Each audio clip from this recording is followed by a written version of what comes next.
So the plan today is for the mayor to convene the meeting. I'll run the items, and then we can,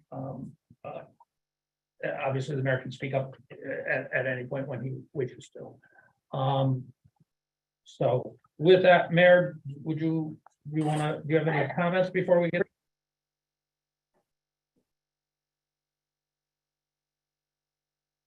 Okay. Mayor O'Leary is muted, so I'm gonna start first by introducing our Deputy Chief State's Attorney, Inspector General, Judge Robert Devlin, who's here to say a few words to the board, and we appreciate you coming here in person. Sure. So thank you, Judge. The floor is yours. Okay, sit here. It's good. Yeah, you're fine right there. That's the camera right in front of you. Okay, great. Well, thank you very much for this invitation to speak with all of you today. So my name is Robert Devlin. I'm the Inspector General for the state of Connecticut. I've held this job since last October. And so in the office a little less than a year, and probably our office has been sort of up and running for about 6 months. Before I had this job, I served as a judge in Connecticut for 27 years. For 25 years, I worked as a Superior Court judge in various locations throughout the state. And the last couple of years of my career, I was elevated to the appellate court and worked as a judge for the Connecticut Appellate Court. And with me today are a number of inspectors and staff at the Inspector General's office. If you have questions, they have a lot of expertise, and maybe can bring to bear on whatever questions you might have or comments. So let's see, we have Jim Biodero is our chief inspector. He's to the right. Jim's right is Dina Baguette, who is our paralegal. Next to Dina is Stephen Hunt. And next to Mr. Hunt is William Brevard. And next to Mr. Brevard is David Sidnor. And then in the back is Frank Capozzi. They all are, Mr. Sidnor is our supervisory inspector. Other than Dina, they all come from distinguished law enforcement backgrounds, various police departments in our state. And we're very lucky to have them working in the Inspector General's office, and they're doing a great job for us. So in 2020, the Connecticut legislature passed what was called the Police Accountability Act. And they amended it somewhat in 2021. And now here in the latter part of 2022, all those provisions that were implemented by the Police Accountability Act of 2020 and 2021, they're now operational. And that law, in many ways, changed the legal landscape within which law enforcement operates in our state. And one of the things that it did was create this Office of Inspector General, which did not exist before it actually officially came into existence as amended in April of 2021. And our office is given the responsibility to investigate two basic kinds of incidents: a police use of force incidents, which would be either police using force which results in death, or police using deadly force regardless of the outcome. And we have to investigate those to see whether or not the use of force was justified under Connecticut law. And then the other type of case we have to look at is in custody deaths, either deaths in the custody of a police agency or deaths in the custody of the Department of Correction. And our job there is to determine whether those deaths were the product of use of force by some official or some kind of criminal action. The law also, this Police Accountability Act, introduced some kind of new concepts, which were, I think, among the best practices around the country for police work, but became actually codified in the law. One is this duty to intervene. So if one police officer is proximate to another police officer who is obviously using excessive force in a situation, they can't just stand by.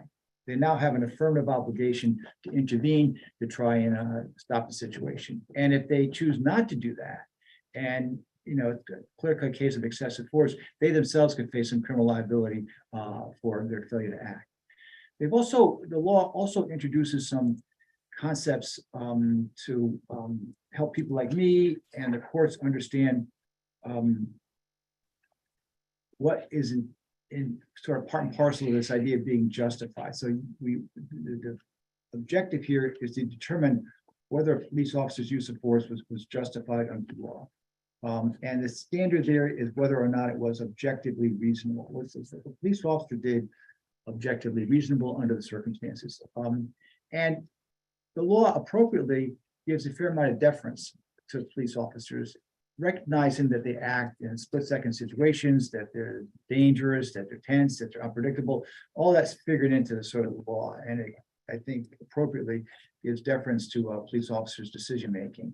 But that said, police officers now in 2022 are expected to use what are called de-escalation techniques.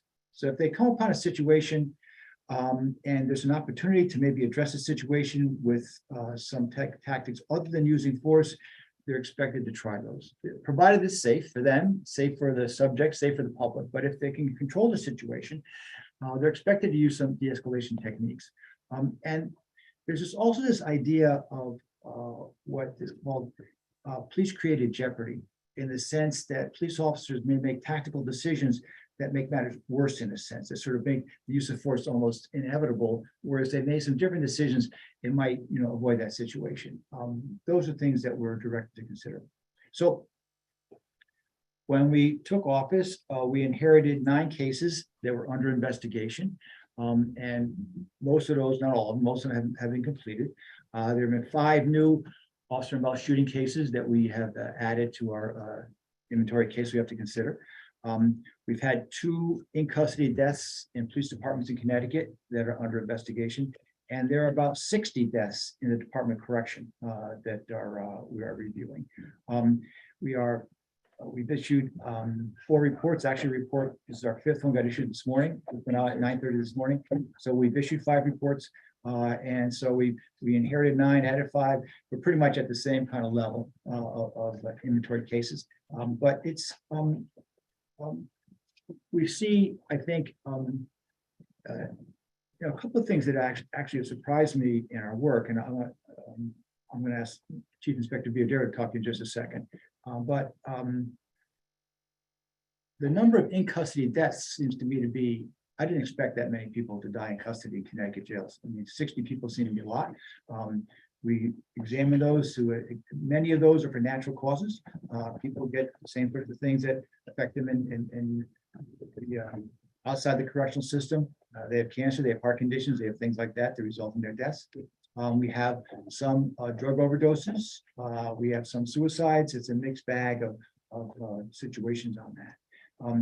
And the police in custody deaths that we have now under investigation, we're waiting on some toxicology on that, but they both look like likely drug overdoses, one in Norwich and one in Manchester. So one thing that we wanted to talk about today with you folks is media relations. So when these incidents happen, and they're completely unpredictable, they could happen 24/7. They can happen in city departments, rural departments, trooper, people that have a resident trooper. We have cases involving all those scenarios. And but when they happen, particularly if it's a fatality, they generate instant and intense media interest. They're just the nature of the beast. And so what we'd like to sort of talk to you about is the desirability of centralizing the media information in our office. I mean, we're going to be leading these investigations. We should be in the best position to speak to whatever should be released publicly. And now, I mean, my position is we should release as much publicly as we can without compromising the investigation. That's sort of my thinking on this. But let me ask Chief Biodero to come up and speak to this, because he's talked to a lot of police departments about this, and I think has a good handle on sort of the pros and cons of it. Thanks. Good morning. Thank you. Appreciate it. Yeah, like the judge said, one of the things that we're going to be doing when we come in for an investigation, and we've had the pleasure since we started in the office to visit every police department pretty much in the state of Connecticut. We thought it was very important that being it was a new office, being that it was a new law as a result of the police accountability bill, that any police officer, any head of the agency or their command staff or their unions knew who we were, what to expect from us if there was an event that happened in your city or your town. and, exactly how we're going to proceed. So we've been very, very well received by, I look at the number of towns that are represented here, and, know some individuals intimately, having worked with them, that, we've been very well received. We explained what we're going to do, how these investigations are going to proceed. It's a little bit of change how they were being done before, with the state PD being the lead agency. But like, as the judge was saying, one of the things that we're looking at, and a couple of incidents that come up that we saw was an area of concern, was media relations. And we felt that when there's an incident that happens in your town or your city, we would like to control the source of information that goes out there. The information that goes out is very important. Public has a desire to know what happened. I think a lot of it has to do with transparency with what law enforcement does right now. So as much information as we can release, we're going to release, but we've got to be careful not to compromise an investigation. So a couple of things that we've talked about in different agencies that we've gone out and had incidents. What are we going to release? We're going to release video. We have the obligation within 48 hours, an officer can watch that video. Within 96 hours, this office has to release a portion of body worn camera video or internal video. But the one thing is, we want to have a consistent source of information that's released from this investigation. I think everybody's very familiar what happened down in Uvalde, Texas. If you have multiple agencies talking about one incident, once that narrative gets out there, if it's incorrect, that's the story, and you can't back up on it. And I think that brings a lot of skepticism from the public. So one thing that we're going to be doing when we come into your town, if there's an incident, we're going to try to coordinate that release of information. We're going to give you the opportunity, your agency, your elected officials, to comment. But we would like the information to come out of this office here. We use the Chief State's Attorney's Office. There's a public information officer there. And, we'll script a release, and we'll put that information out there. In larger events, we'll probably have, a number of individuals that are going to be present when we do a media release. So I think that was one of the biggest concerns that, we've had, moving forward, with this agency over here. In the past, you had the Chief State's Attorney's Office that was involved, state PD, that entity or that town that, was affected by the incident. And, each one of them was releasing information, and at the times, there's a chance of errant information can get out there, or information get out there prematurely that could impact the investigation. One thing I would like to say is, the towns that we've had contact with so far, Waterbury being one of them, we've had a number of incidents here that fortunately we thought they were going to turn into something, and they didn't. The cooperation that we've gotten from the police departments and the level of professionalism there has been second to none. The information that we get in there. The agencies open their door to us. They give us the information that we need, and we're allowed to work hand in hand with them. I think that's what's important when we're moving forward with these types of investigations. Usually when you get an officer involved incident, shooting, it's something that the community is looking at. It's very, very emotional. And it could be a trigger point for problems. So it's important that we get that information, and we work, hand in hand with that agency and that town that's impacted by that event. But happy to answer any questions, and I appreciate you having us here and giving us the opportunity to speak. Thank you, Chief. So, this advent of body worn cameras and motor vehicle cameras, as of July 1st, 2022, anytime a peace officer in Connecticut has interaction with the public, they're expected to have a body worn camera. And so far, that's provided just a real treasure trove of information for us in terms of these investigations. Regrettably, some of the ones we have, cameras were not turned on, or they fall off, or things like that. So we're kind of working through the learning curve of getting these things really entrenched into police work. But they provide tremendous amount of information to fairly evaluate. And quite frankly, in almost all instances, they tend to help the police officer because it shows exactly what happened and shows the provocations and the circumstances in a way that's when you have a contested statements, one person says one thing, one person says another thing, and you have these sort of credibility situations, it's much better to just look at it happen in real time. So we're encouraged the use of those. That's a big and positive change. So let me just stop here and see if anybody has any questions or comments about our work. I'm happy to try to answer them, or Chief Yoder or other inspectors that are here. Actually, Judge, Mayor O'Leary has his hand up on the call. He'd like to speak. Sure. Mayor, can you unmute?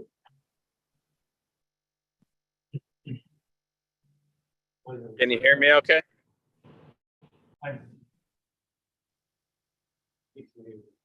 No, you muted yourself back.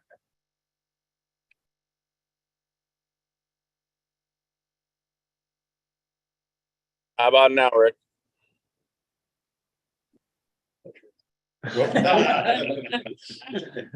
No, you muted yourself back. Do it and don't touch it.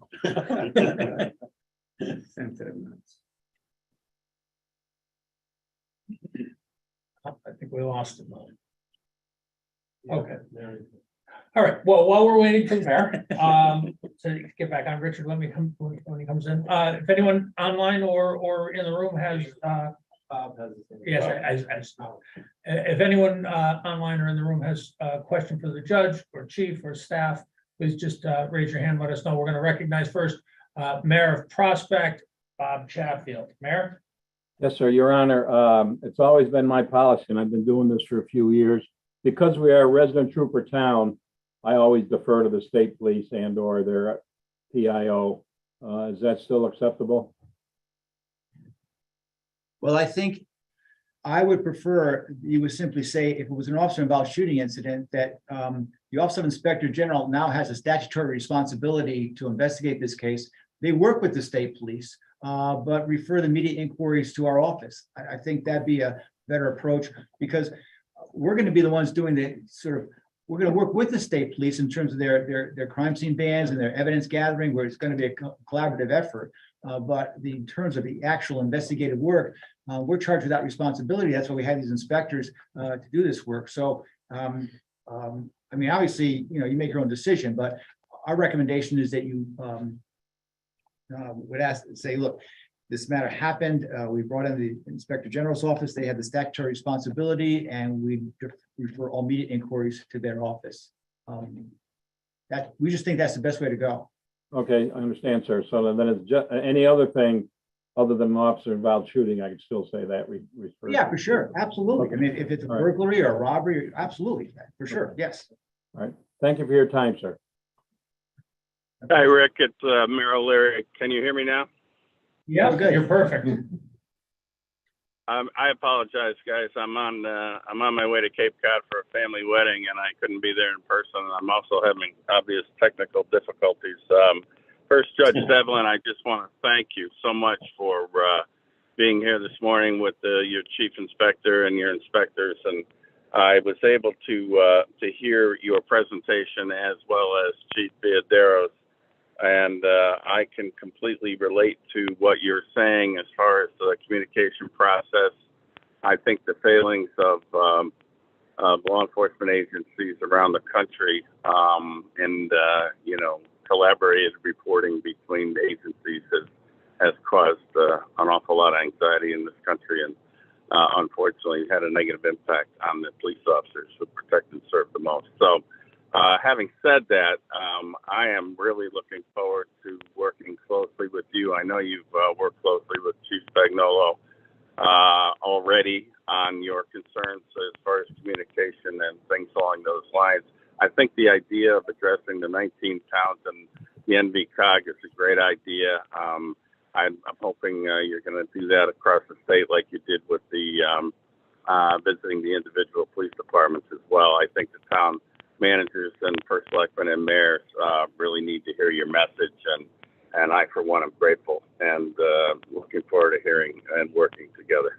That's all I really have for now. Again, I apologize for not being there in person, and I hope you can hear me okay now. Sure, we can. Thank you for those comments, Mayor. Thank you very much. Okay. It's my pleasure. Do we have any other questions from First Selectman St. John, Middlebury? Judge, I have a question not related to what you've already, because our department has been good on keeping me informed on the visits of our former police chief, Jim Villaderos. So Sure. I think we're pretty much up to speed. Question I have is it the Inspector General's responsibility to enforce the other areas of this police accountability where they required certifications and all that? Is that going to be fall? No. That does not fall within your responsibility. No. The only aspect we have on that is that if we found that a police officer in our investigation had engaged in some kind of misconduct, we can make a recommendation to post, they examine the person's credentials. But We don't make decision on that. It's just a recommendation, and it's up to the post council to determine what should happen there. And they have a whole process to do that, giving due process to the officer. But in terms of the other things that the Police Accountability Act, no. Failure to intervene, yes, we'd have responsibility to investigate that. But otherwise, it's basically these use of force incidents resulting in death or use of deadly force. It's pretty much it. And then this other, my question on the certification, really with Jim, I think you've already had discussions with our people on that. You well know, and tell us, understand we're small. I think we're the smallest organization department in Connecticut. And so this certification is going to be, so we're going to need some, I'm sure we're going to need a steady hand here to figure this all out. But we'll get there. Yeah, I mean, I think Post is involved in that, right, Jim? Correct, yeah, Post is the entity that will decertify a police officer, appropriate charges are brought forward. Thank you very much. Thank you, Your Honor. Sure. Do we have any other questions on the phone or online? Anyone else? Well, I want to thank, on behalf of the board, Judge. Sure, my I want pleasure. to thank you for Good to coming see here you. today. We really appreciate your Okay, time, great. time of your staff. And I believe this has been very informative, and all the CEOs will be in touch with their local command structures to discuss this in both directions. Great. Thank you very much. Thank Good you. seeing all of Thank you. you. Thank you all. Thanks for coming. Good luck. Thank you. Thank you very much. You have a thankless job in Connecticut. Thank you, take care. Thank you. Okay, so with that, we're gonna just let folks leave the room, and then we'll proceed with follow the meeting, pledge of allegiance, roll call, public comment. Okay, so if Mayor Hess like to lead the pledge. I pledge allegiance to the flag of the United States of America and to the republic for which it stands, one nation, under God, indivisible, with liberty and justice for all. Make the roll call. I would just ask everyone today, if you haven't noticed, we have Lauren as well as some other people out sick today. So if you make a motion or a second, please just announce your name after you make the call. From the city of Ansonia, we're joined by Mayor Cassetti. Mayor, I saw you on there. Rich, can you just- Here, Rick, we're here. Okay, so you're for Seymour, Sheila. Yes, Mayor is on. I don't know why. All right, Mayor Cassetti is present. From the Yes. town of Beacon Falls, First Selectman Smith. Okay, from the town of Bethlehem, First Selectman Sorty. Here. From the city of Bristol, Mayor Caggiano. Here. I don't believe we're joined by anyone from the town of Cheshire today. Is Andrew here? No. Okay. City of Derby, Mayor Zekin. Here. Town of Middlebury, First Selectman St. John. Here. From the borough of Naugatuck, Mayor Hess. Here. From the town of Oxford, First Selectman Temple. Here. From the town of Plymouth, on the line, we have Mayor Kilduff. Here. Yes. From the town of Prospect, Mayor Chatfield. I'm here and I have to leave at 11 for a police funeral. Is that going to mess up your quorum? Oh, we should be fine. Okay. thank From you. the town of Seymour today, we have alternate Sheila O'Malley. Here, Rick. Okay, from the city of Shelton, we don't have anyone present. No one present from the town of Southbury. From Thomaston, I'm sorry, is someone here from Southbury? Jeff. Jeff Oh, Manville, Southbury. Got it, now we know. All right, we're gonna write down that phone number. Yeah. So I'm using my my earphones today, and they only match to my personal phone. Thank you, sir. From the town of Thomaston, First Selectman Moan is on vacation. From the city of Waterbury, we have Mayor O'Leary. Here. From the town of Watertown, we have Town Manager Mark Ramo.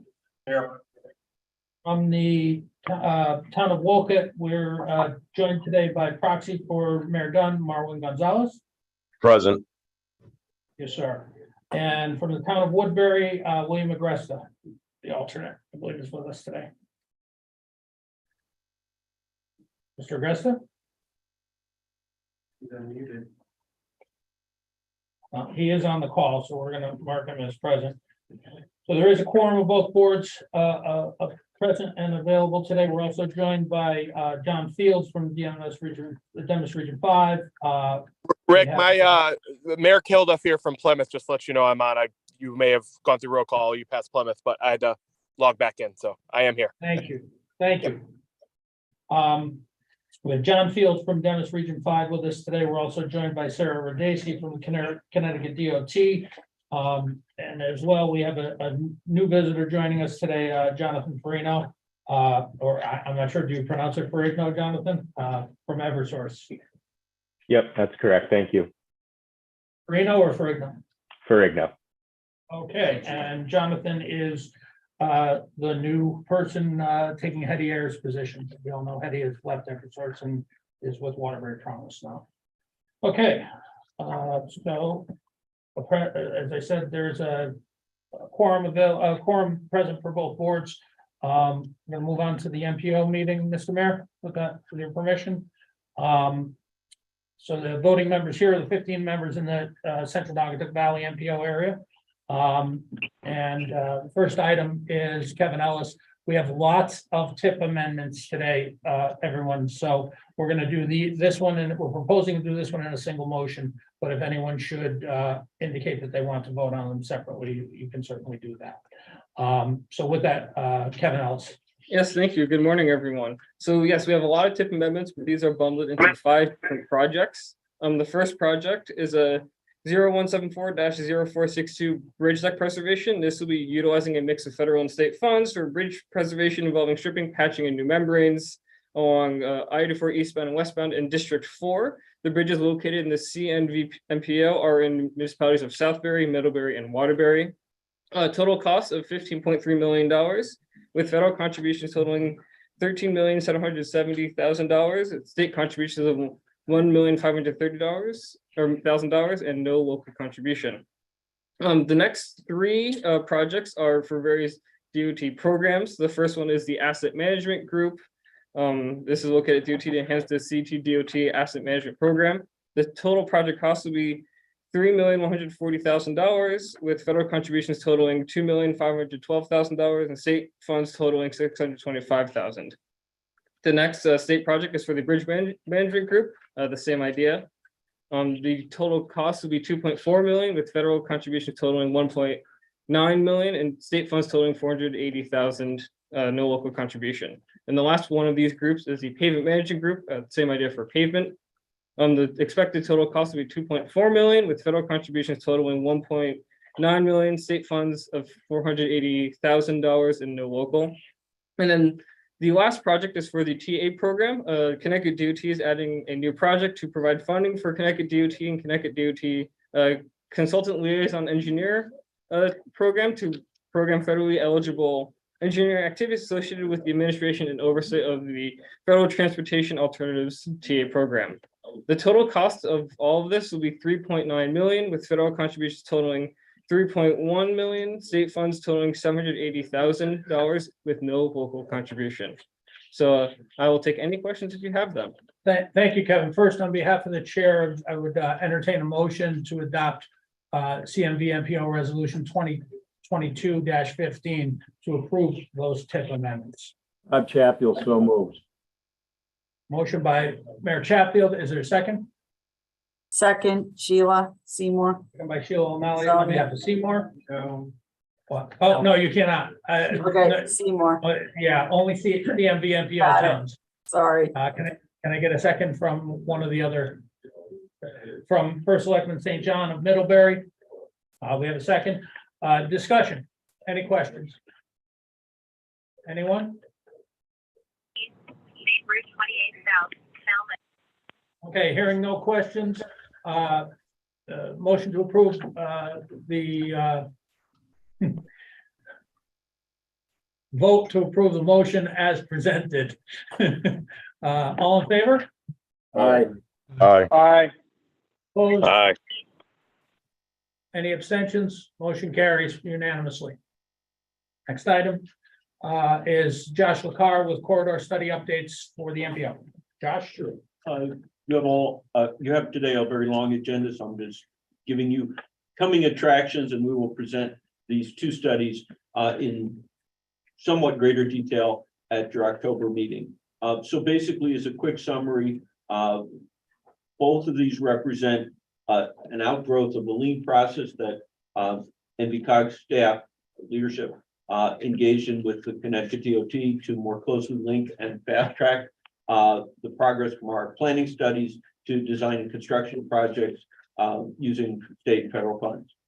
Both projects have a component of a complete streets approach that serves multiple roadway users as encouraged by federal funding priorities and state DOT guidance. Just again, as a very quick summary and coming attraction, West Main Street, the final report was completed last month, and we have still are in the midst of a public comment phase that's closing out on September 23rd. If anyone wants to review the draft final report, it's available on our website. The big news here is that since your last meeting, City of Waterbury was awarded a raise grant of $23 million, of which $9 million is to begin preliminary design and continue through to construction on components of the West Main Street improvement project, as well as construction for a portion of the Northwood River Greenway connecting into downtown. As well, there is a coordination effort from the state's consultant HNTB for the new mix project. We conducted a field walk with HNTB staff on August 18th and had a very positive interaction. There's also been very favorable media coverage for this event and for this study to encourage basically public participation and review of the report. The article appeared last 2 weeks ago in the Republican American, as well as local news coverage on WFSB. Just again, to come to the close of this, Route 229 study also has a completed final report from BL Companies. The public comment period on that has already closed. Also a project with a strong emphasis on complete streets and providing safer bicycle and pedestrian travel. And we have the potential for funding of those improvements through the Safe Streets for All federal initiative that's contained in the IJA legislation. And, you know, so we're in the midst, NVCOG staff are in the midst of preparing a grant application to address a number of different safety issues throughout the region, but in this case, you know, to address some of the items that were identified from the Route 229 study. If there are any questions, certainly happy to answer them. I've got a quick coming attractions feature, which is also included in your packet, which gives you a rundown of some of the types of improvements that are included in the West Main Street study, basically taking what is quite wide and heavily traveled roadway and providing some level of greater pedestrian safety and accommodation, and also some components of a road diet. So basically taking that excessive width that's not needed for acceptable travel level of service and bringing it down to a point where it's basically more contextual to the community and provides a stronger incentive for development in the surrounding area. So with that, again, you know, if there are any questions, happy to address them now, or, you know, if something comes to you later on, we can definitely come back to it in the October meeting. Are there any questions from any members? Rick, who would be handling, because there's so much of these, there's so many grants kind of moving around here, potential, I say. Just kind of who would be the lead person with the region that I might reach out to? In particular, I'm interested in the Greenway, not so much to add any, but just to begin a massive overhaul and updating of our present one, which is close to 20 years old right now. Right. So And it's, we've been doing it, but there's some big area, there's things that need doing. I just kind of wondered who would be handling that for the region. Yeah. Go to Mark. All right. Yeah, What is well, that? Put us on the list. Definitely. Well, just to give you a heads up, the state did allocate, I believe, $9 million under the state recreational trails program. Yeah. And I believe Aaron, I'm not sure if Aaron's on the call, but Deep is about ready to solicit projects, I believe, in October. And the nice thing with state rec trails is overhaul, rehabilitation, maintenance are eligible items under the state rec trails program, not under the federal program. So you might be able to, start thinking about putting together a application or proposal. Of course, we're available to help and help draft the grant narrative and Like I said, we're 6-point-something miles Yeah. long.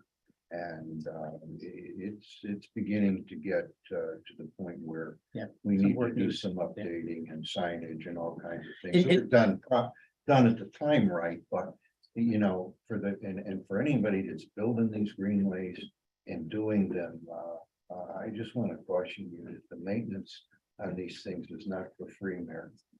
Get ready, you better start thinking in some serious maintenance money on these things to keep them up. Because they're not easy. Ours is pretty simple, but the maintenance can run. We spend somewhere between $50,000 and $100,000 a year just maintaining our greenway. Hmm.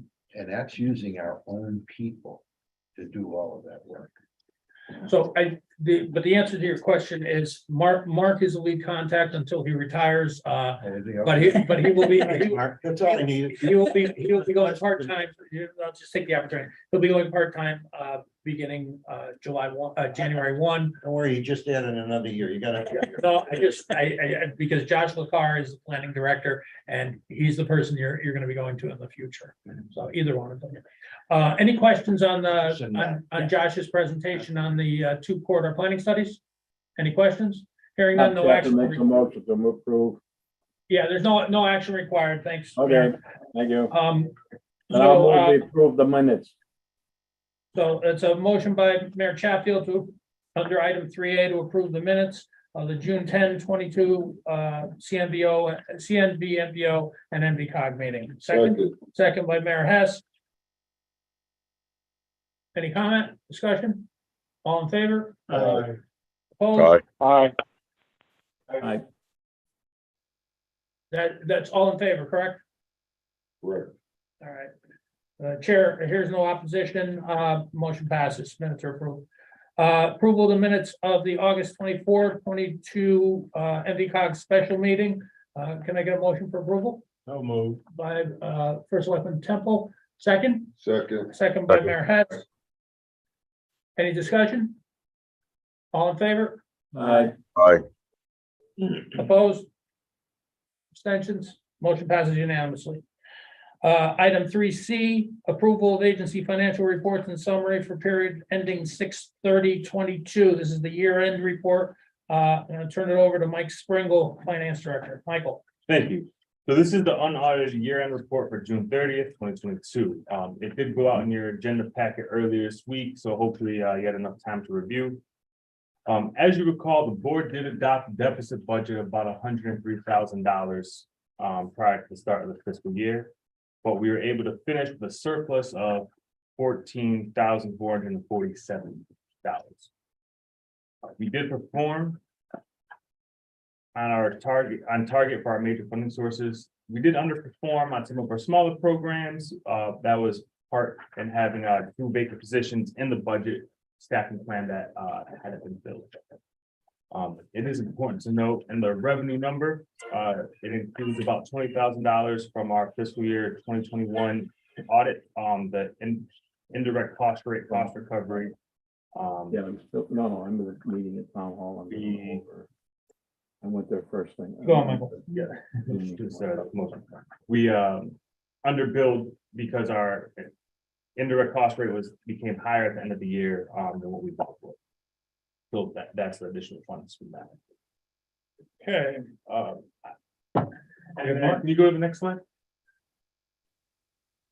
And on the expense side in our operating budget, there were two areas that we were over budget on. Particularly advertisements, though it's looked like a high percentage of 308%.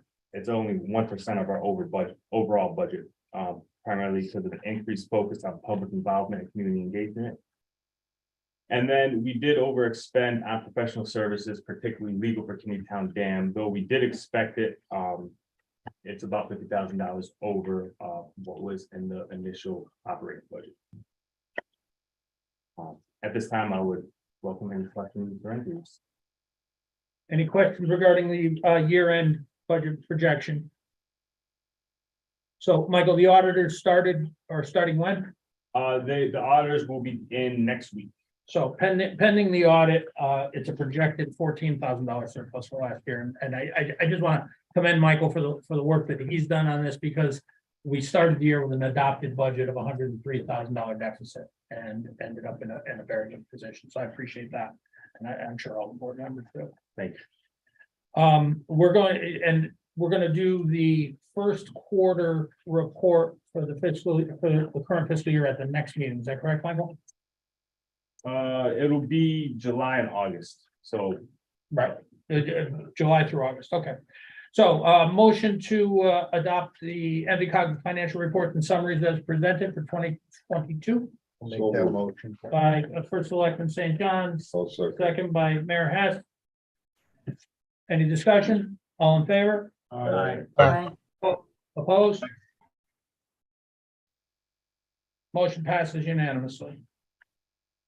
Okay, director's report. So I do have a few things I need to run through here. I apologize. It's been a long summer. I'll first say that with regard to Town Dam, we will have an executive session at the end of this meeting, subject to adjournment if there are no other items to be taken up. The First Selectman St. John had mentioned some staffing issues. As you know, we've had some other losses of staff. John DeCarlo left us for state service recently. We have hired, or Josh has led the hiring on a new transportation planner starting next week, I believe. 2 weeks. 2 weeks. And but we still have 5 vacancies. And we're diligently trying to fill them, but we have not found a lot of suitable candidates. It has crimped some of the business that we can deliver, and we're trying our best to stay caught up.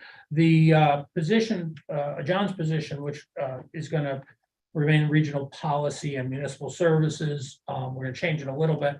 But if anyone has any candidates, anyone who's well-versed in municipal business, please send them my way. I'm happy to talk with someone about a negotiation. We also had staff promotions that went into place September 1. As I mentioned earlier, Josh, who's been functioning as a director of planning since he's been here, is now officially the director of planning.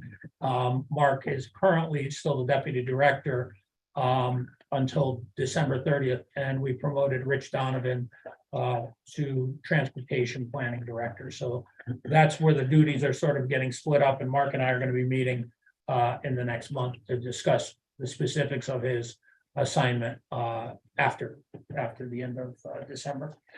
On Envision. Now, this, I really hope everyone is going to be able to make it to the Palace on Tuesday for our quadrennial planning conference. It's a look back and a look forward. The governor will be our keynote speaker. We'll also be joined by our sponsors from Eversource and UIL Holdings, Avangrid. And we're going to have 3 sessions, one on active transportation, micromobility. Second session will be about affordable housing issues in local communities. And then the third session will be community engagement. The through line of all of this is, how we make equitable plans and arrive at equitable decisions in our projects and our plan making. So that'll be the through line. Should be very interesting. Looking forward to hearing from the governor as well. So hoping to see you all there. Palace Theater on Tuesday. Parking in the Scoville garage, or if you have your parking pass, anywhere you can manage in downtown Waterbury. Our POCD, this is a regional plan of conservation and development. It's been delayed for a couple of years due to COVID. We haven't had the staffing. We sort of reoriented people to COVID recovery. Joanna largely was the person who was handling that. Now we're moving back to regional planning for her. So this will be a big project she's undertaking. She's already out meeting with your town planning, your commissions, whatever form they take in your community, your planning commission, your zoning commission, or P and Z. So just to let you know that she's out there, she's making the rounds and she's talking to your people. If you have any questions on the RPOCD, you can reach out to Joanna.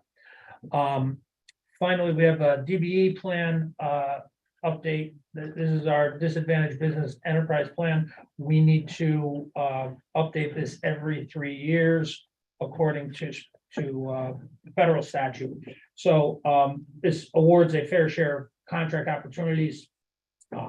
This is specific to contracting opportunities through the U.S. Department of Transportation. So it's 49 CFR Part 26. It requires us to do this and update the plan every 3 years. So we've updated the plan. It's been out for comment. We circulated it to all of you over the summer. And if there are any comments, we can still take them up to the 16th. Please direct them to Desiree Blanchard in our community engagement office. Desiree has done a fabulous job picking up our DBE as well as our other civil rights enforcement business under the FTA program. It's primarily because of the FTA program that we do this, but we also have other obligations under federal highways. We're trying to align them. We've had 2 plans previously, which has been difficult. We're trying to get DOT to agree on 1 plan. So if there are any questions about that, you can contact me or you can contact Desiree directly. With that, if there are any questions from any of the board members today for me, happy to take them. If not, we can move on to item 4. This is, again, the approval of resolution for Executive Director Rick Dunn to execute agreements for previously approved program applications. This is a generic resolution we adopt each year for projects that you've already signed off on, you've already approved. And if it's awarded, it allows me to use this resolution to move forward and execute documents for items that you've previously approved. If there's a motion to adopt, motion by Mayor Zekin, second by Mayor Hess of Naugatuck. Discussion. Any questions? All in favor? Aye. Opposed? Motion passes unanimously. Next item 5, emergency management, Joanna Rogalski and John Field. Joanna and John, I'm going to ask you to try and expedite through this today with 3 items, and we still have a long agenda left. Right. So thank you so much. I'm going to pass it over to John right away. John Field. Yeah, good morning, everyone. Hopefully you can hear me. I'm on the road a little bit. So yeah, just real quick, COVID, as far as you've probably all read in the media, they're looking at boosters and possibly an annual booster shot to keep things in check with that. Test kits and PPE. DPH is handling this, and it's only for schools right at the moment. We also, from a regional emergency planning perspective, the School Safety and Security Working Group, we've been meeting for a few months now. We have a speaker each month, really making some good headway on that. From the Army Corps of Engineers, they're going out and doing their annual dam assessments and reviews with the municipalities. So we've been joining in with that. From a cybersecurity working group, they're in the negotiation stages. They have an RFP that they've put together to go out to do municipal assessments for cybersecurity. We've actually come into an agreement with the MCV to relocate that. So we'll be working on that. And then there's some training coming up. We have an AWR 148 for schools during crises. That's on November 16th, November 15th. There's some CEO training. Then there's the Basic Emergency Management Academy, Advanced Emergency Management Academy. And then from an REPT perspective also, we've just finalized our budget proposals for 2022. Hopefully that's fast enough. That's all I have. Joe, you have anything there? That was great, John. When is the steering committee meeting for Region 5? Do you know? You know what? I'm sorry, off the top of my head, I don't remember, Rick, and I don't have it right in front of me here, but it will be coming up. I believe they're calling a special meeting for sometimes towards the end of this month. Okay. And just so FYI for everyone, that is the meeting that you all have a vote at to adopt the budget for the year. That is going to be the agenda for that meeting, correct, John? That is correct. It's a special meeting. You'll be getting notification through Rick's office. And then, yeah, that's your opportunity to vote on the 2022 budget. Okay. Joanna? Yes, thank you. Just want to let you guys know that long-term recovery, that group, the steering committee, we've suspended meetings until next time that it is needed. I just want to reiterate, there is going to be CEO crisis leadership training, as John mentioned, November 15th. That's for REPT 5 groups, and there is no update on community emergency response teams. That's all I got. Thank you, Joanna. Does anyone have any questions? Hey, Rick, just one thing on the CERT. Joe, I know this hasn't come your way yet, but they're in the process of planning a CERT day like they've had in the past. They're going to try to reinstitute that, and I believe it's sometime in October. So just a little heads up there. Okay. Thanks, John. Thank you very much, John. Appreciate it, Chief. Okay. Any other questions for emergency management? Hearing none, we're going to move on to item 6. This is the NVCOG Planning and Transportation Program. First item A, endorsement of NVCOG Resolution 2023. These are the new 23 resolutions, -02. The Regional Safety Action Plan update. Mark. Yeah, the next 4 items actually all relate. We are looking to apply for a discretionary grant program that is being offered through USDOT under the Infrastructure Investment Act.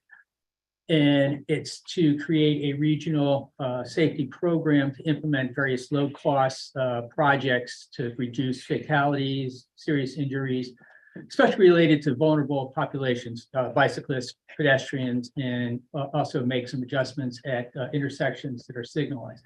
The first thing we have to do is create an action plan because we're looking to apply for implementation dollars.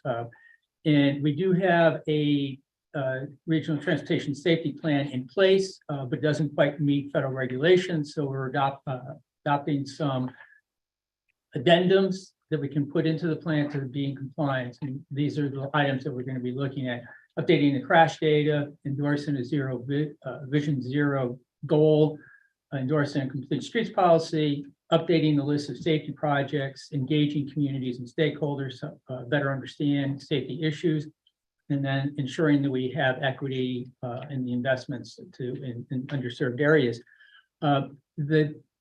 So we're able to make these amendments to the plan, and it complies with the requirements of the grant program. We did reach out to all communities to request project ideas. We've got a response from quite a few of them, so we're in good shape. So again, we're updating the plan. So we adopted the plan back in June of 21. So this would just be adding amendments to, again, comply with the federal regulations. So we're adopting them. Okay, so the motion would be in order to adopt resolution 2023-02 for the Regional Transportation Safety Plan addendum. So moved. Made by Mayor Hess, second by Mayor Zekin. Any comment?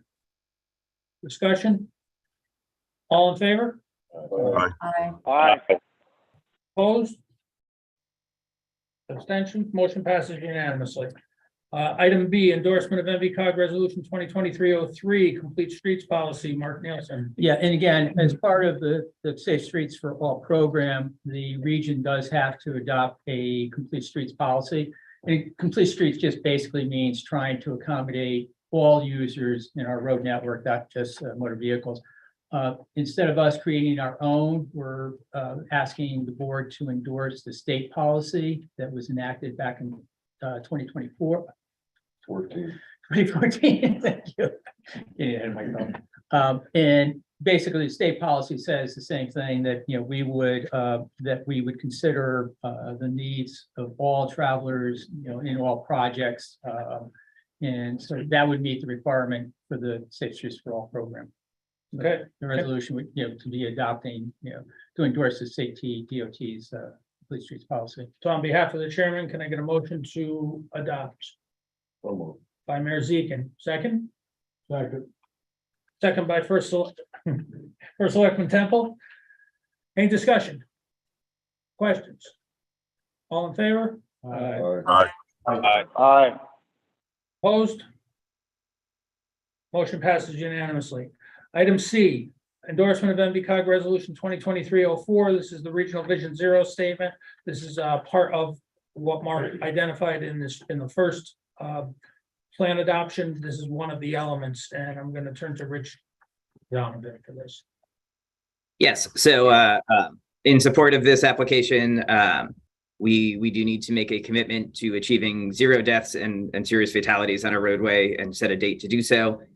This kind of falls in line with quite a bit of national and statewide policy in the not the previous, but the legislative session before. A statewide Vision Zero Commission was established, headed up by the Deputy Commissioner of the Department of Transportation, and populated with the chairs or excuse me, with the commissioners or their designees from other related state agencies. And so we anticipate a statewide Vision Zero goal will be established in either the upcoming or the following legislative sessions at their recommendation. So for our region, what this looks like is we will commit to the goal of 0 traffic fatalities by the year 2060. And some of the action steps to start on the path toward this include, we'll be putting together new reporting, annual safety reporting. We'll be releasing more information about the most dangerous locations within the state, within the region. And we'll be putting together kind of an action plan guideline of best practices to improve those intersections and locations. Thank you, Rich. Can I get a motion to adopt the resolution 2023-04? I'll make that motion. By First Selectman St. John. Second by Mayor Hess. Discussions? Yeah, what steps are we going to take to get 0 fatalities? And then what happens in 2060, which not a lot of us will be around. Probably not. But you know, when that doesn't happen. Speak for Well, yourself. again, it's a goal. So the idea is, it just wants to focus our attention to try to reduce fatal crashes as much as possible and reduce serious accidents. I mean, yeah, but that's a strange 26. I mean, I have a sense of humor, but you know. Yeah, we had thought about, we've put quite a bit of thought into it. And we believe that the state's goal is actually going to be more aggressive than ours when they establish it. But we also wanted to be realistic about the kind of the rate of improvements within the region and how fast we could achieve some of these things. There's a lot more to it than going out and doing a few projects. And so we thought 2060 was probably a pretty realistic timeline. But again, what it does is it tries to focus our attention on trying to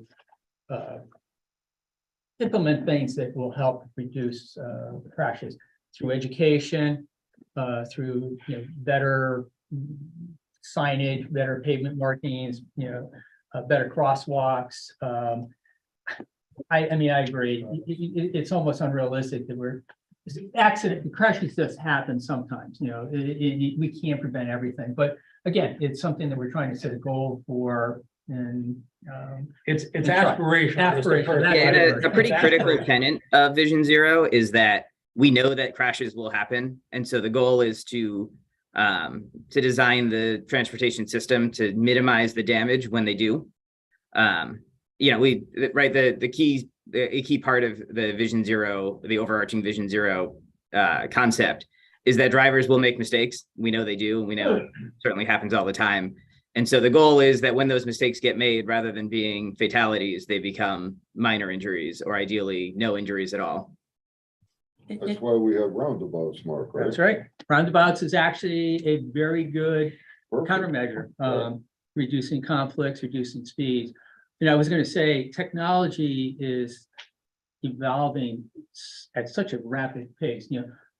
Our cars are becoming smarter, by the minute. I bought a new vehicle. It's got 16 cameras on it, and it tells me when there's a car passing me in my blind spot. It tells me that I got too close to the car in front of me. So our cars are actually becoming more and more, our safety, our safety net.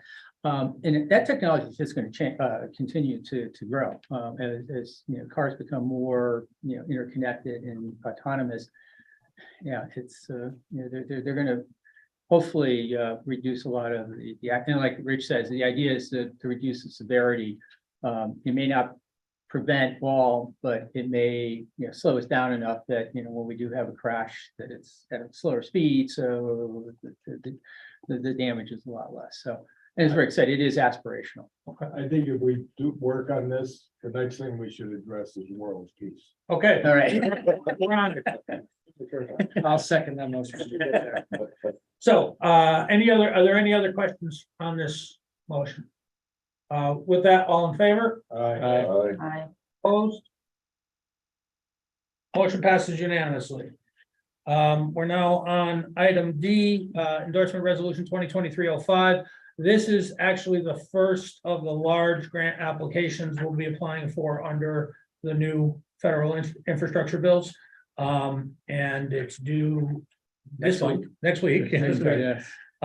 So it's the Regional Safe Streets for All application. Mark. And so basically, this application brings everything together. We've just talked about, previously, the Division 0, the complete streets, and then the update of the plan. Our application, we're looking at doing a regional application. USDOT didn't want to receive applications from 19 individual towns. They really wanted to focus in on a regional approach. So that's what we're trying to pull together. Quite honestly, I'm not quite sure how it's going to work if we do get awarded, but there'll be a something we can handle if we do get it. But we did reach out to all 19 of our towns. We got specific recommendations or actions from 10 of the municipalities. We're also going to be including a wide range of actions we can implement anywhere in the region. And again, we're looking at crosswalk enhancements, traffic calming, road diets, which is just narrowing some road lanes, signal revisions. Unfortunately, we can't do roundabouts because they're too expensive under this program. Well, it's not low cost. Right. But So where do we do the roundabouts? this is a 5-year program. This is the first year. What we want to do over the coming year is to really identify some of the higher cost items. Your roundabout, because in Naugatuck at the end of Church Street. Yeah, I mean, that sounds like a good, right. But we'll have a year to put it all to, assess that, come up with some ideas and be ready to apply next year for this program, specific for that project. So that We want to do a second one. right, that's what I mean. Yeah, that's the one but we weren't quite ready to include that in this one yet. And there's a couple of others, Route 229 in Bristol. We're not quite ready to submit, so we'll take this year to really figure out what the concept's going to be and then go for it. City of Woodbury has also a couple of locations that we want to do a little bit more assessment. I just want to correct one thing. We do know how we're going to administer it if it's awarded. I'm not worried about that at all. We'll be Better you than me.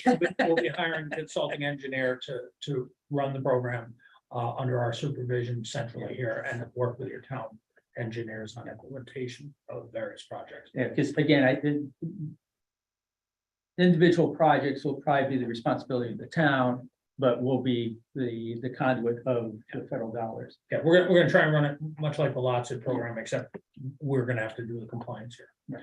Which we'll find. And like I said, the deadline for submittal is next week, 15th. Right now, we're requesting 17.1 million, which is the maximum ask is 30 million, so we're underneath that. It's a little bit higher now because we're adding in about 500,000 to actually administer the project and do some additional study, I should say. So we're up closer to about 18.5 or so in the last calculation. But it's going to be a significant ask. And Are there any questions from any board members with regard to this? A motion would be in order to adopt resolution 2023-05. By Mayor Zekin, second. Second by Mayor Caggiano. Mayor Caggiano, thank you. Any discussion? Hearing none, all in favor? Opposed? Motion passes unanimously. Thank you. We're on to item 6E. Endorsement NVCOG Resolution 2023-06, Regional Reconnecting Communities Pilot Program Grant. Rich Donovan. Rich. Yeah, so this would be the second of the major IDRA programs we'll be hoping to apply for. The Reconnecting Communities Pilot Program is just that. It's a pilot program looking at ways to mitigate or remove some of the barriers created by the transportation system between neighborhoods and dividing cities. And so we've been discussing, and we would like to do a study up and down Route 8. NVCOG will be the applicant and the administrator of the project, but we will work in partnership with the Northwest Hills area, and in particular the city of Torrington, and then the MetroCog region to study Route 8 in its entirety.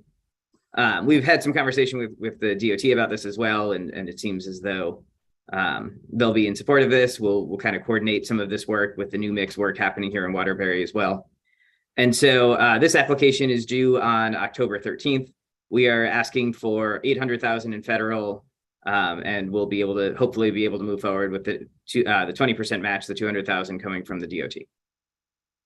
Rich, just to be clear, we anticipate the DOT filing their own applications for this program with regard to the interstate highways? Yes. All right. Yeah, so they have committed, the DOT is committed, they will be applying for implementation for Interstate 84 in Hartford. Good. With that, if there's, I can get a motion to adopt resolution 2023-06. I'll make that motion. That's by First Selectman St. John, second. Mayor Zekin. By Mayor Zekin of Derby. Thank you. Discussion. Questions? Hearing none, all in favor? Opposed? Motion passes unanimously. Okay. Listen, on item F, which is lot zip, Mark, will the state be okay if we take all of these resolutions in one shot?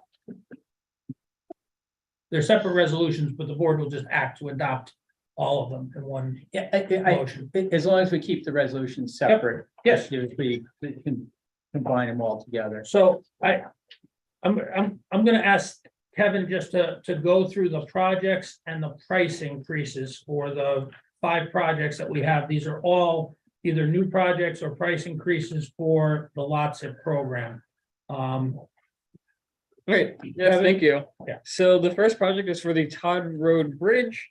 The initial pre-application estimate was a 1.2 million. This number has increased to 1.9 million.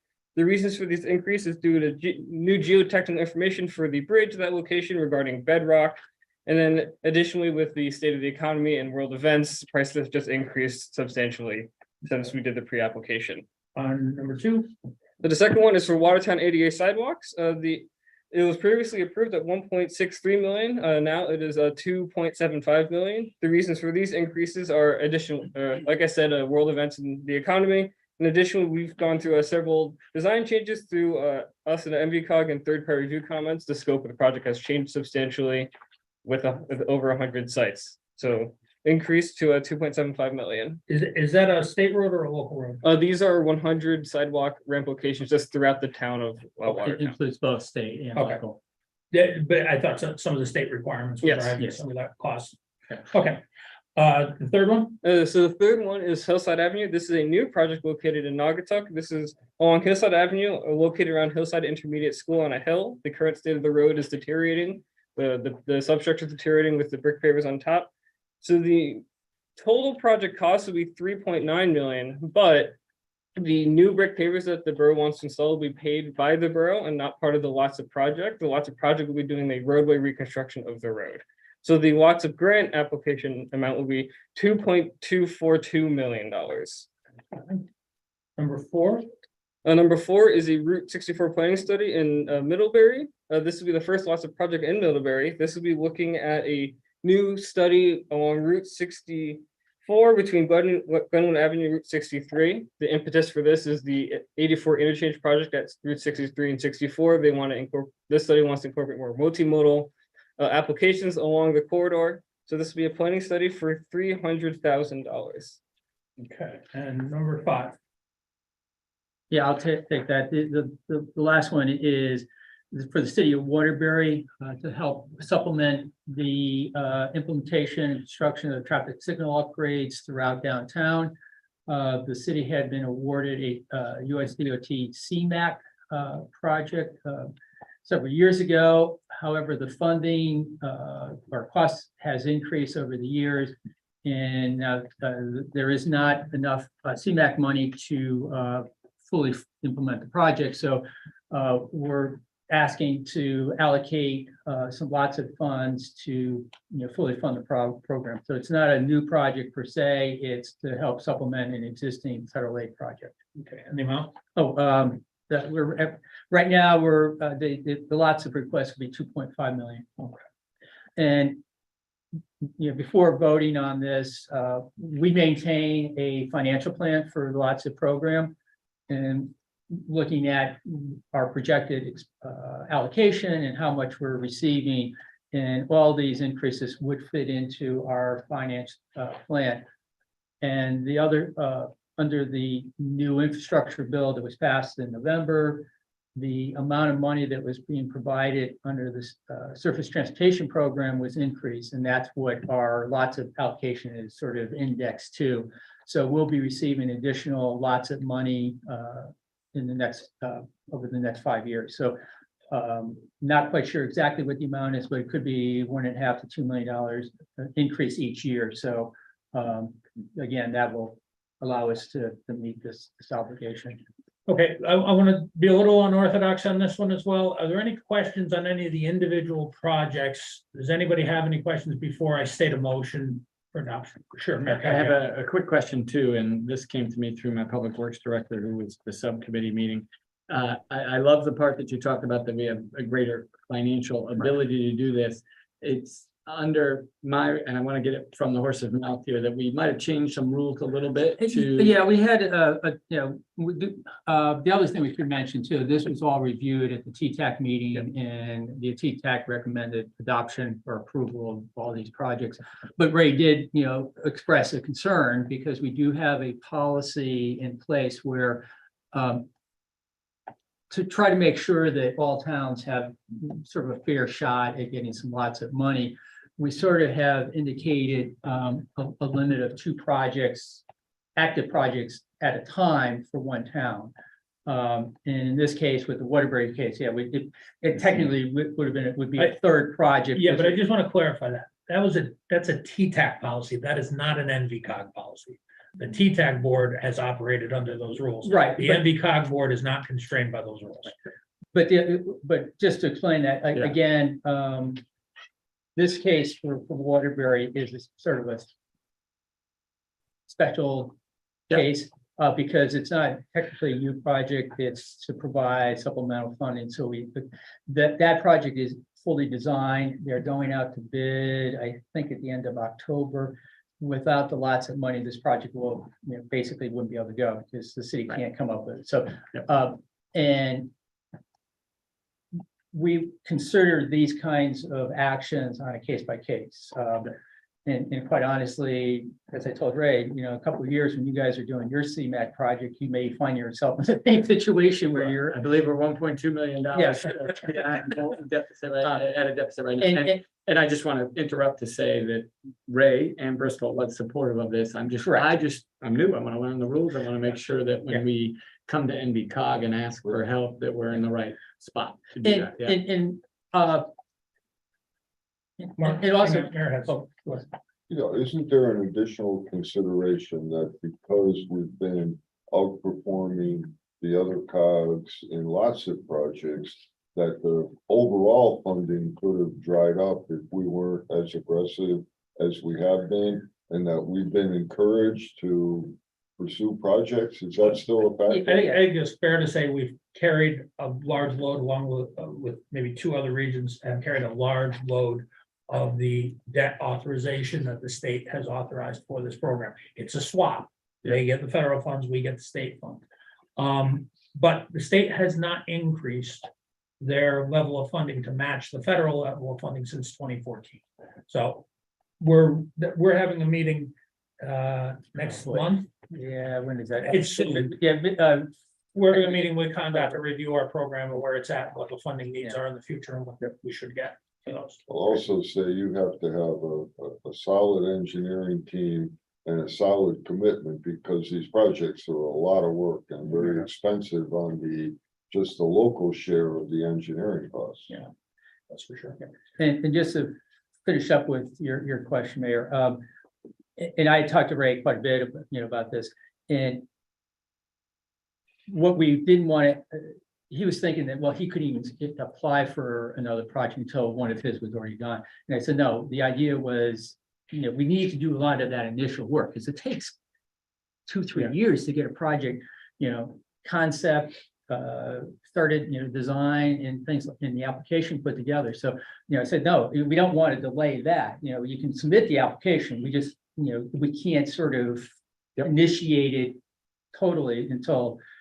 And again, we're going to be reviewing our policies, because we put that in probably 5 years ago, and we haven't really reviewed them. So there is a time. I think that's great learning for me, and just hearing it out. It's good. I appreciate it. There's no. And again, no ruffled feathers here. Don't worry. Yeah. Oh, yeah. No. And again, we originally sort of put that in because we didn't want a couple of towns sort of putting in 5-6 projects and preventing somebody else from getting sort of. And we're not looking to fair share, because that's not how we approach. This is a regional program, and money's fully available. I know that's a problem with some regions. They like to allocate fair share. No, we've always run this as first past the post, but I appreciate the comments. At this point, I'm going to propose the language for a motion, and look for a motion on behalf of the chair to adopt resolutions numbers 2023-8, 2023-9, 2023-10, 2023-11, and 2023-12. Can I get a motion to that effect? Motion. From First Selectman St. John. Caggiano will second. Second from Mayor Caggiano, Bristol. Discussion. Question. Rick, this is Neil. Do I need to abstain from the Waterbury piece of this? No, everybody gets to vote on their own projects on this program. You're fine. You just need to share a little of that 2.5 for the senior. We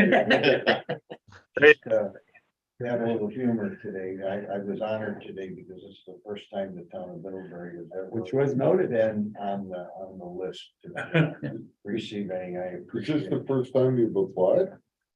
Yes. Yep. Yeah. We're ones that kind of do things on our own, Mayor, and we've always taken that position. But when this turns into a big problem, we need help because it has to do with a state highway. We can't get involved, and we take care of our own local issues. Yeah, You'll work together as a team. but your needs and our needs are totally kind of different, and I don't like to be running to the well on foolishness. But the greenway is going to become a problem, and this 64 thing is a big problem that we can't solve on it. Any other questions? Hearing none, all in favor? Aye. Opposed? Any abstentions? Hearing none, motion passes unanimously. Number 7, environmental planning. Sustainable materials management update from Christine. Good morning. So the Sustainable Materials Management Grant Program from Connecticut Deep is designed to help towns reduce waste and save money, and it is moving forward. So 8 municipalities in our region have applied for funds. 4 have been offered funding so far, but DEEP has announced that they will be doing a second round. They're just not sure of the time frame. And 3 of these towns have so far passed resolutions to accept those funds. So congratulations to Ansonia, Seymour, and Woodbury on their pilot programs. Additionally, NVCOG will be receiving its own grant to provide education and outreach services for these towns and for the wider region regarding the waste crisis. We're still working out the exact scope of what we'll be doing with DEEP, but we're very excited to support the towns in this important cause. And then finally, separate from the SMM grant, NVCOG is looking to roll out an online story map about the waste crisis. Hopefully it will help educate both decision makers and residents about this very important issue. Happy to take any questions. Christine, Ed St. John here. Sure. Middlebury should be on that list of applying for that grant somewhere. Are we in that process? Yeah, so you guys applied, you were not selected for the first round, and my gut is because, and same with Bristol, because you guys applied when they extended the deadline, weren't in the sort of first. But again, neither of you have been denied. It's just. Got that message. second Thanks. round. Sure, of course. You're still in the whole thing. Yeah. No, we're kind of excited about it. And Christine, Yes, ma'am. just through you, Mr. Chairman, just to tell Ed and Woodbury that DEEP did indicate that they would be getting notified shortly. So I just want to echo what Christine said. You guys are the next round of awardees. Thank you, Sheila. Thank you, Sheila.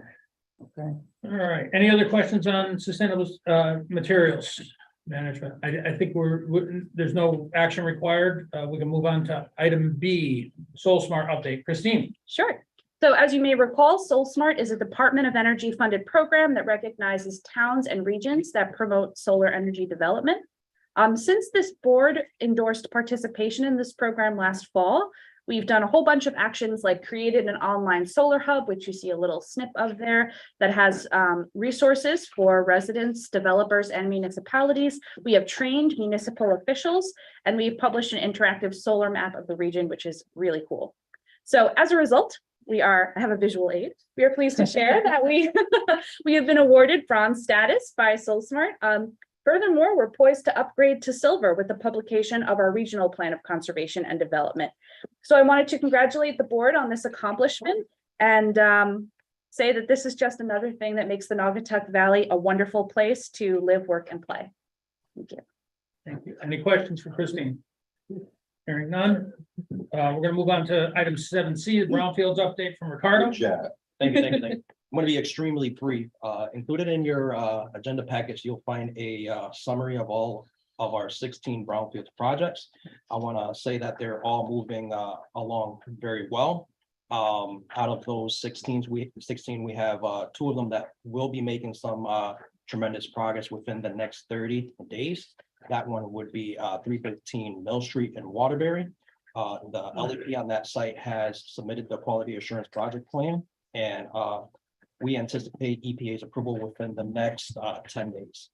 After receiving that approval, confirmatory sampling, remediation, and construction will all occur simultaneously. So we anticipate that to happen very soon, and redevelopment plan for that site would be a baseball park.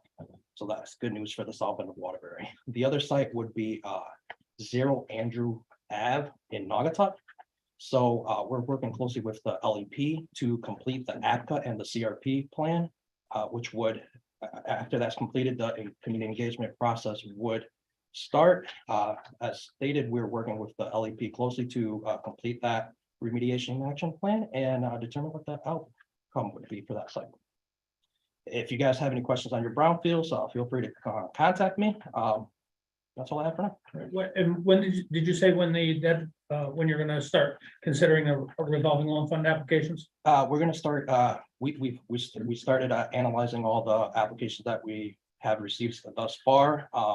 Under the RLF bill funding, the 3.9 million that we received, EPA allows us to award those after October 1st. So, like I say, if you guys have any questions on your brownfields, please get in contact with me quick so we could assist you guys. Okay. Any questions for Ricardo? That's a good work. All right, hearing none. On behalf of the chairman, we're gonna go to item 7D, which is the Kinneytown Dam update. We have nothing to do in public. So what I would ask is, if anyone has any other business, we can take that up first, and then we'll take up executive session for Kinneytown Dam, subject to adjournment. Is there any other business under item 8? If there's no objection to going out of order, any other business to be addressed? Anyone on the call? Okay. That being the case, we'll entertain a motion on behalf of the chair to go into executive session for the Kinneytown Dam legal update. And we will invite NVCOG staff to sit in that call. So moved. By Mayor Hess, Second. by Mayor Dunn. Mayor Zekin. Sorry about that. You're sitting in Mayor Dunn. Thank you, Mayor, for the day. Yes, Mayor for the day. And let the record reflect, all in favor? Let the record reflect on an executive session, 11:27 a.m., subject to adjournment. So all of you who are out there, you're gonna be moved into a room by Richard for executive session. I'll just remind all of you, if you're in a room where other people can hear you, you should not be. You need to make sure that people are not listening in on the privileged information, because then the privilege no longer attaches. All right, and with that, Richard, you're gonna move us in, stop the recording?